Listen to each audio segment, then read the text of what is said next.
CM Revanth Reddy KCR ని target చేస్తే కేటీఆర్ రాహుల్ గాంధీని టార్గెట్ చేశారు. దీంతో కేటీఆర్ టార్గెట్ గా కాంగ్రెస్ మాటల దాడి మొదలుపెట్టింది. ఇలా ఒకరిని మించి మరొకరు డైలాగ్స్ తో విరుచుకుపడుతూ నువ్వొకటి అంటే నేను రెండంటాననే రీతిలో తెలంగాణలో పొలిటికల్ హీట్ పెంచేస్తున్నారు. రాహుల్ గాంధీని తీసుకొస్తే ఆయననేమో లీడర్ కాదు రీడర్, ఏం రాసిస్తే గది చదువుతాడు తప్ప ఆయనకు మన్ను కూడా తెలియదు.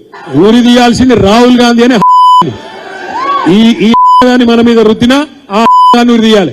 ఇక్కడ వరంగల్కి వచ్చి అబద్దాలు ఆడి రైతులను 70 లక్షల మంది రైతులను మోసం చేసిండు రాహుల్ గాంధీ. గాన్ని ఉరి తీయాలి నడి బజార్ల. దొంగ మాటలతో 2 లక్షల ఉద్యోగాలను నమ్మించి ఆ పిల్లగాళ్ళని రెచ్చగొట్టి ఇదే రాహుల్ గాంధీ అనే వాడు అశోక్ నగర్కి వచ్చి ఆ రోజు వాగ్దానం చేస్తే ఆ పిల్లలు కూడా నమ్మి మోసపోయి ఈ రోజు ఓట్లేసి బాధపడతా ఉన్నారు. ఎవరిని తీయాలి ఉరి? మరి 2 లక్షల ఉద్యోగాలని చెప్పి మోసం చేసిన రాహుల్ గాంధీని ఉరి తీయద్దా? రాహుల్ గాంధీ గారిని పట్టుకొని ఆ కుటుంబాన్ని ఇంటికి మీరు తెలంగాణ ఇయ్యగానే ఇంటికి పోయి కాళ్ళు పట్టుకున్న మీరు ఇలా మాట్లాడుతుంటే మరి ఈ మూర్ఖులను ఏమనాలో అర్థం కావట్లే. కానీ ఒక్కటైతే చెప్పగలుగుతా, మీ భాష తీరు తెలంగాణ వచ్చినప్పటి నుండి అతి చిల్లరగాల తీరుగా మీ కుటుంబం ఈ మాటలు మాట్లాడటం రాబోయే రోజులలో వరంగల్ కనుక వస్తే బిడ్డ అని అనుకుంటాను.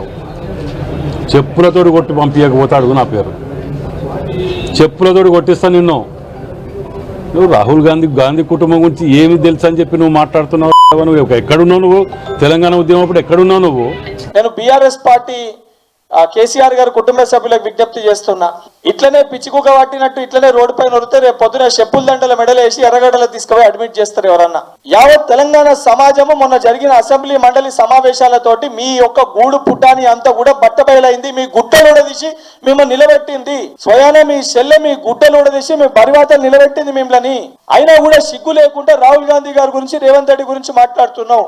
ఇదే రకంగా నువ్వు మాట్లాడితే నేను కాదు, తెలంగాణలో ఉన్న యువకులు విద్యార్థులు తెలంగాణ ప్రజలు చెప్పుల దండలేసి గాడిదపైన నూరేగించే పరిస్థితి ఏర్పడుతుంది.